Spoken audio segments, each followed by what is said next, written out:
Hello and welcome to Stainly TV, your source for the latest insights. I'm your host and we've got a great show lined up for you. Thanks for joining us today. E quero falar sobre o tema, uma cura para os problemas do coração.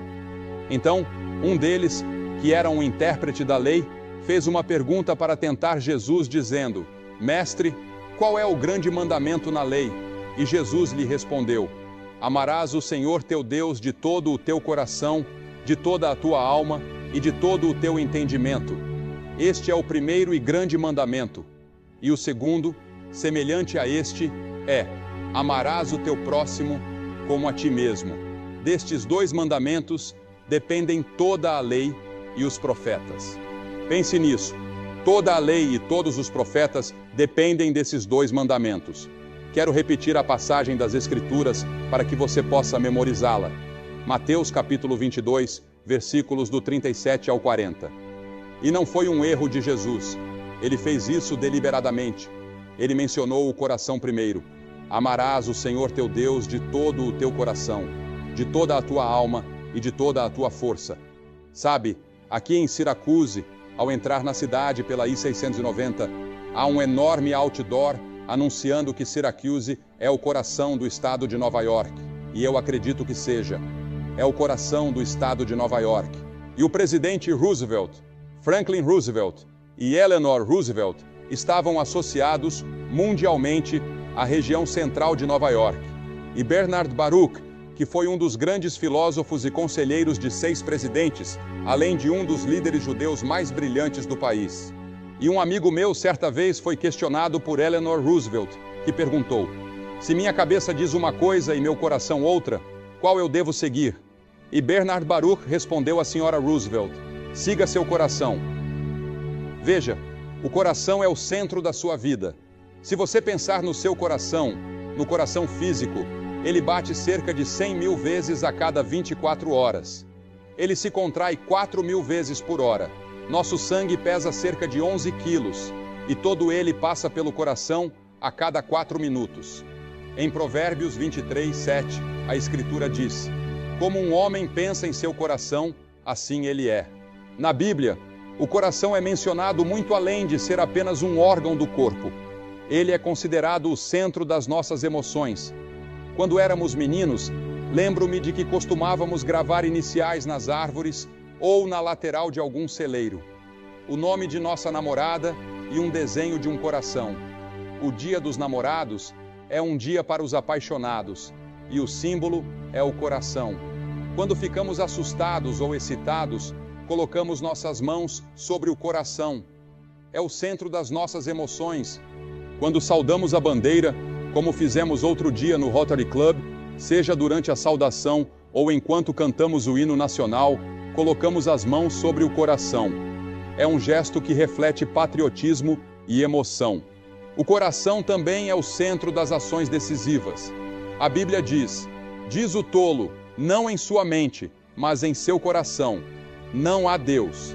E em Provérbios 4:23 está escrito: guarda o teu coração com toda a diligência, pois dele procedem as fontes da vida. O coração é o lugar tanto da crença quanto da dúvida. Cristo disse: do coração procedem maus pensamentos, homicídios, adultérios, prostituições, furtos, falsos testemunhos e blasfêmias. Mas há algo de errado com o meu coração, e há algo de errado com o seu coração.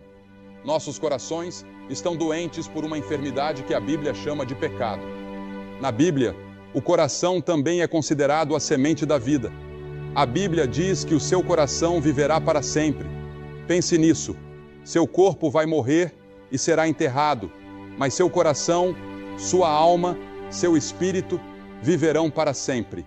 Daqui a 1000 anos, ele ainda estará vivo. Quando Deus olha para o ser humano, ele não vê a cor da sua pele, o tipo de roupa que veste ou sua posição social. A Bíblia diz que, do coração de uma pessoa negra, de uma pessoa oriental ou de uma pessoa branca, procedem as questões da vida. E nenhum médico na terra pode distinguir um do outro. Somos todos iguais aos olhos de Deus.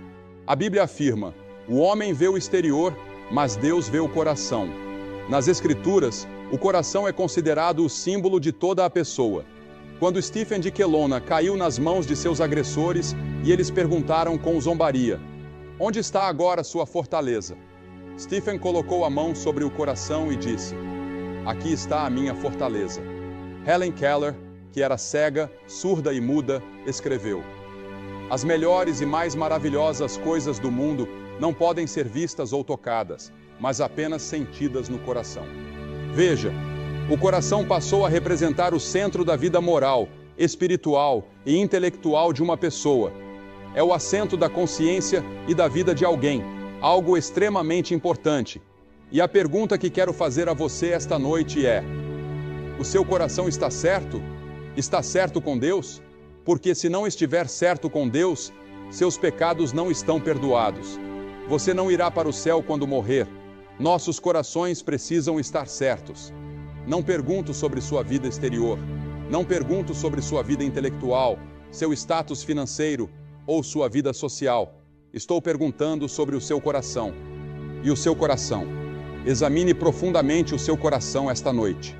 Em seus pensamentos, como você está em relação a Deus? Você está certo com Deus?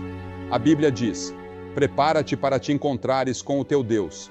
E para se preparar para encontrar Deus, o seu coração precisa estar certo e ser tocado pelo Espírito Santo.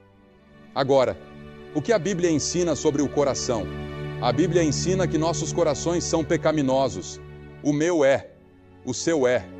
Nós nascemos assim, desde Adão e Eva.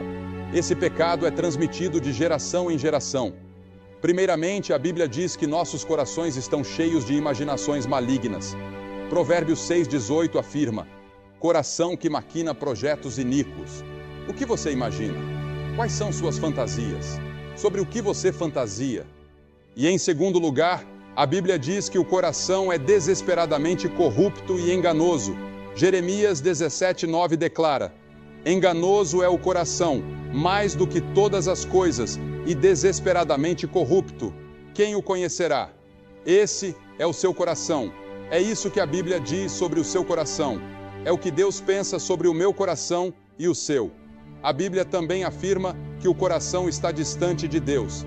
Em Mateus 15, lemos: este povo honra-me com os lábios, mas o seu coração está longe de mim. Quantos de nós vamos à igreja e cantamos? Quantos de nós vamos à igreja e ouvimos o pregador? Quantos de nós, exteriormente, vivemos uma vida aparentemente boa, mas nossos corações estão longe de Deus? Não temos aquela experiência com Cristo em que Ele está em nossos corações durante todo o dia, em que pensamos nele, oramos a Ele e o sentimos perto de nós. Mas deveríamos. Não estamos vivendo em nossos corpos e em nossas vidas o fruto do Espírito, que é amor, alegria, paz, bondade, fidelidade. E então a Bíblia diz que nossos corações são um tesouro de maldade. Em Marcos 7, Jesus afirmou: porque de dentro do coração dos homens procedem os maus pensamentos. Os pensamentos malignos vêm do coração. Adulterações. Você pode cometer adultério com seu corpo, mas ele começa no coração e na mente. Fornicações, homicídios, furtos, cobiças, maldades, enganos, lascívia, inveja, blasfêmia, orgulho, insensatez, todas essas coisas, Jesus disse, vêm do coração. Portanto, a coisa mais importante no mundo para você, esta noite, é ter certeza de que seu coração está certo com Deus e de que você foi perdoado por todas essas coisas. E quantos hoje têm corações obscurecidos? Muitas vezes, fico absolutamente impressionado com a ignorância que vejo no mundo. Uma ignorância que vem do fato de que as pessoas não conhecem a Deus, não conhecem a Bíblia, não conhecem o plano de Deus para os séculos. E por isso cometem tantos erros, porque seus corações estão obscurecidos e Satanás cegou seus olhos. Muitas vezes, falei com pessoas com pouca educação formal, mas que conhecem a Deus. E elas sabem mais sobre o que está errado e como corrigir do que aqueles que possuem uma educação brilhante. Há algo de errado conosco que não reconhecemos no mundo em que vivemos. Nosso mundo é secular. Nosso mundo não quer levar em conta que Deus existe ou que o homem foi feito à imagem de Deus. Nosso coração foi feito à imagem de Deus e criado para ter comunhão com Ele. Sem Deus, Ele é escuro. O diabo obscurece nosso entendimento. O pecado obscurece nossa compreensão. O pecado paralisa nossa vontade, entorpece nossa consciência e corrompe nosso coração. Além disso, a Bíblia diz que temos corações incrédulos. Em Hebreus capítulo 3 lemos: Cuidado, irmãos, para que nenhum de vocês tenha um coração mau e incrédulo, que o leve a afastar-se do Deus vivo. E nossos corações estão cegos. Em Efésios 4 diz: Entendimento obscurecido, separados da vida de Deus pela ignorância que há neles, devido à dureza de seus corações. Nossos corações estão cegos. Você gostaria de ter seu coração iluminado pelo Espírito de Deus? Você que está assistindo pela televisão, pode pegar o telefone agora e ligar para o número que está na tela. Há um conselheiro pronto para falar com você sobre como você pode ter um novo coração, porque Deus promete um novo coração a todos aqueles que colocam fé e confiança nele. E você pode fazer isso agora. Que coisa maravilhosa! E a Bíblia ainda diz que nossos corações são enganadores. Jeremias 17:9 declara: Enganoso é o coração, mais do que todas as coisas. Pense nisso, mais do que todas as coisas, o coração é enganoso. Ele engana você, ele engana outras pessoas. E então, no Salmo 101, está escrito que nossos corações são orgulhosos. Aquele que tem olhar altivo e coração orgulhoso, não o suportarei, diz Deus. A Bíblia também afirma que nossos corações são rebeldes. Este povo tem um coração rebelde e obstinado. Revoltaram-se e foram embora, e nossos corações são idólatras. Pensamos em outras coisas mais do que pensamos em Deus. Qualquer coisa que você coloca acima de Deus em sua mente. Eu sei que você já chegou até o meio da mensagem, e eu fico feliz de ver você aqui. Isso mostra que você está edificando a sua vida através das mensagens de Billy Graham. Isso pode ser idolatria. Se você gasta mais tempo pensando no que viu na televisão do que no que leu na Bíblia, isso é idolatria. Muitas vezes, preciso me ajoelhar e confessar que também faço isso. E digo: ó Deus, purifica-me e perdoa-me. Passei muito tempo diante daquela tela esta noite. Deveria ter estado lendo e absorvendo tua palavra, orando pelas pessoas na África e em outras partes do mundo, onde há tanta fome, tantas pessoas sem teto, tanto sofrimento. A Bíblia também diz que nossos corações são de pedra. Em Ezequiel 36:26, Deus promete: tirarei o coração de pedra da sua carne. A palavra diz que nossos corações são duros, frios e estéreis. Esse é o seu coração.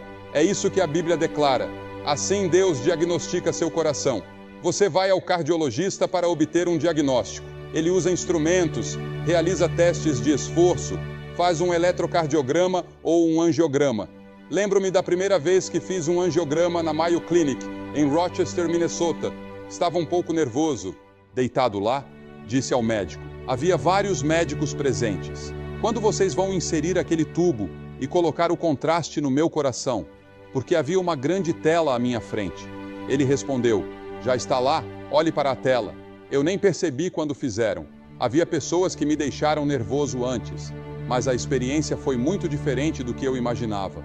A Bíblia também diz que nossos corações podem se endurecer. Pense em Faraó.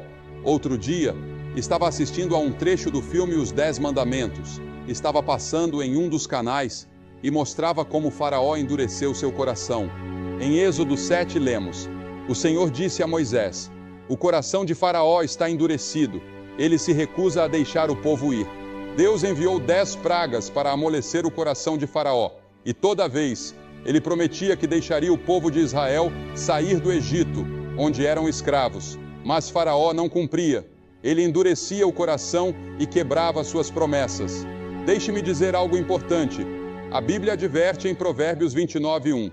O homem que endurece o pescoço, sendo muitas vezes repreendido, será quebrantado de repente, sem que haja cura. Em outras palavras, chegará o momento final em que você endurecerá o coração e tudo estará acabado. Não haverá mais chances para você. Quando endurecemos o coração, ele forma uma espécie de anel ao redor, tornando-se mais difícil para o Espírito Santo alcançar você novamente. Cada vez que ele fala e você rejeita, seu coração endurece mais, como o coração de Faraó, que se tornou cada vez mais impenetrável. Chegará o momento em que, mesmo que Deus fale, você não conseguirá mais ouvi-lo. E você, como está o seu coração? Está em paz com Deus? A Bíblia diz que Deus examina os corações. Pense nisso, o Deus Todo-Poderoso estudando o seu coração. Todo o caminho do homem é reto aos seus próprios olhos, mas o Senhor sonda os corações. Provérbios 21, 2. A Escritura continua: se disseres, eis que não o soubemos, porventura, aquele que pondera os corações não o considerará, e aquele que guarda a tua alma não saberá, e não pagará ele ao homem conforme a sua obra? Provérbios 24, 12. Deus conhece o seu coração. Ele estuda cada detalhe. Não há como enganá-lo ou esconder-se dele. Ele sabe todos os seus segredos. Como você está diante de Deus? O seu coração está certo com ele? Além disso, a Bíblia diz que Deus pesa os corações e os prova. O que significa pesar o coração? Ele o avalia com base nos 10 mandamentos. Ele o compara ao Sermão do Monte, à grande lei que lemos no início, à vida de Cristo e aos ensinamentos das Escrituras sobre como devemos viver. Ele pesa o seu coração. Quanto você pesa? Mas há algo ainda mais profundo. Por toda a Bíblia, encontramos referências ao sangue de Jesus Cristo. Alguém pode dizer, não acha que a Bíblia fala demais sobre sangue? Alguns até chamaram o cristianismo de uma religião de matadouro. De fato, as Escrituras mencionam muito sobre o sangue, mas a Bíblia também afirma, sem derramamento de sangue, não há remissão de pecados. Hebreus 9, 22. Se Jesus Cristo não tivesse morrido naquela cruz e derramado o seu sangue por você, não haveria possibilidade de perdão. Isso significa que o coração dele sangrou por nós, e somente por meio desse sangue podemos ser purificados. A Bíblia também diz que Deus prepara os corações pelo Espírito Santo. Ele prepara o seu coração. O fato de você estar ouvindo esta mensagem agora já é resultado dessa preparação divina. Ele utiliza as experiências da sua vida para moldá-lo. Muitas das dificuldades e lutas que você enfrentou foram Deus preparando o seu coração. Como está escrito, do homem são as preparações do coração, mas do Senhor vem a resposta da língua. Provérbios 16, 1. Além de preparar, Deus também abre os corações. Em Atos 16, 14, lemos: e certa mulher, chamada Lídia, adoradora de Deus, estava ouvindo, e o Senhor lhe abriu o coração para atender às coisas que Paulo dizia. Que coisa maravilhosa! Deus prepara o coração, abre o coração e depois ilumina os olhos do nosso entendimento. Isso é graça divina.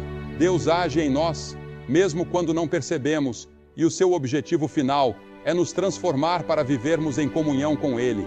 O seu coração está preparado para isso? Eu confiei que o palco me sustentaria. Isso é fé. E é dessa mesma maneira que você precisa confiar em Cristo. Confiar que Ele pode sustentar você, perdoar seus pecados e dar-lhe um novo coração. Você não precisa entender tudo, nem precisa ver para crer. A Bíblia diz, porque pela graça sois salvos, por meio da fé, e isso não vem de vós, é dom de Deus. Efésios 2:8. É Deus quem lhe dá a fé para crer. Você só precisa dar o passo. Primeiro, arrependa-se dos seus pecados. Reconheça diante de Deus que você é pecador, que tem falhado e que precisa de um Salvador. Admita que não pode mudar sua vida sozinho. Depois, confie em Cristo. Creia que Ele morreu na cruz por você, que o sangue dele foi derramado para o perdão dos seus pecados e que Ele ressuscitou, trazendo vida nova para você. A Bíblia diz que Deus dá um novo coração e coloca dentro de você o seu espírito. Ele promete transformar sua vida por completo. Mas para isso, você precisa entregar seu coração a Ele. Não é suficiente apenas frequentar a igreja, ser batizado ou confirmado, ou tentar levar uma vida boa. Essas coisas são importantes, mas não são o suficiente. O que Deus quer é o seu coração, inteiramente entregue a Ele. Pense nisso.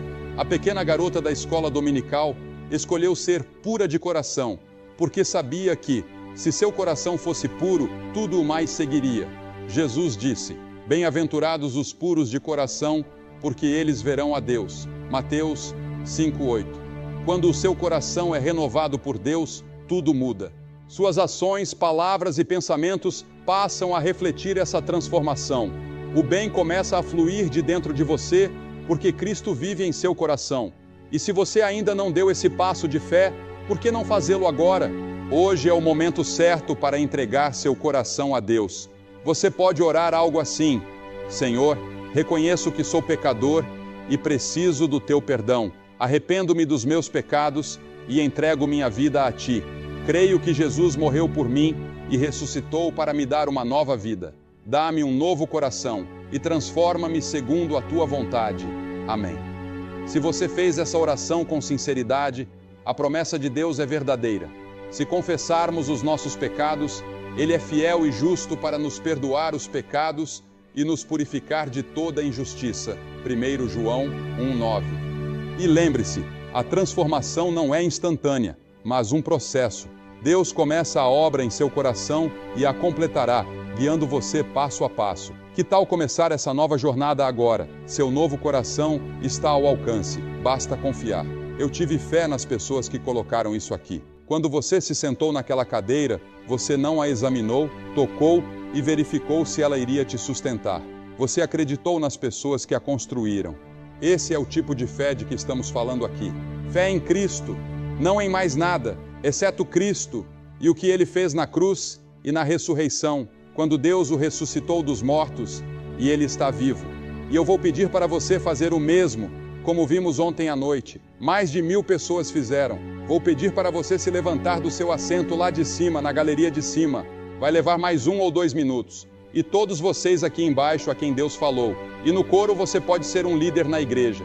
Ontem à noite até tivemos um clérigo que veio. Mas você pode querer fazer esse compromisso. Vou pedir para você fazer esse compromisso esta noite e dizer: Senhor, eu quero um coração novo. Eu quero sair daqui uma nova pessoa. Eu quero andar por um caminho diferente.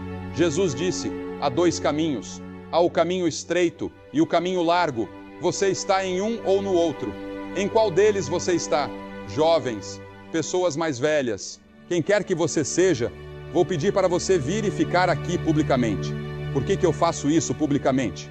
Quando Jesus morreu na cruz, Ele morreu publicamente no seu lugar. E Deus colocou sobre Ele todos os nossos pecados publicamente. Ele disse: se você não estiver disposto a me reconhecer publicamente diante dos homens, eu não o reconhecerei diante de meu Pai, que está nos céus. Há algo em vir e torná-lo público que Ele exige, e isso também faz algo psicológico por você. E então, você deve segui-lo e servi-lo. Não é apenas uma experiência única. Isso é o começo de algo novo que será diário com você, no qual você confia nele. Você está disposto a pegar a cruz, negar a si mesmo e segui-lo. Você está disposto a olhar para os seus vizinhos e as necessidades do mundo de uma forma nova. Vou pedir para você se levantar e vir agora. E depois que todos vocês vierem, vou dizer uma palavra a vocês, orar com vocês e entregar um material para ajudá-los em sua vida cristã. E se você estiver com amigos ou parentes, ou veio em grupo, eles vão esperar. Mas você se levanta e vem. Vamos mantê-lo aqui apenas por alguns momentos. Apenas se levante e venha agora. Centenas de vocês a quem Deus falou. Há uma pequena voz dentro de você que diz: você deve vir. Você venha esta noite, de onde você está. Você lá em cima e no coro. Deus falou com alguns de vocês. Se levantem e venham. Fico feliz que tenha acompanhado as mensagens do Billy Graham em nosso canal. É uma honra tê-lo por aqui. Inscreva-se e ative as notificações para não perder os novos conteúdos que sempre postamos.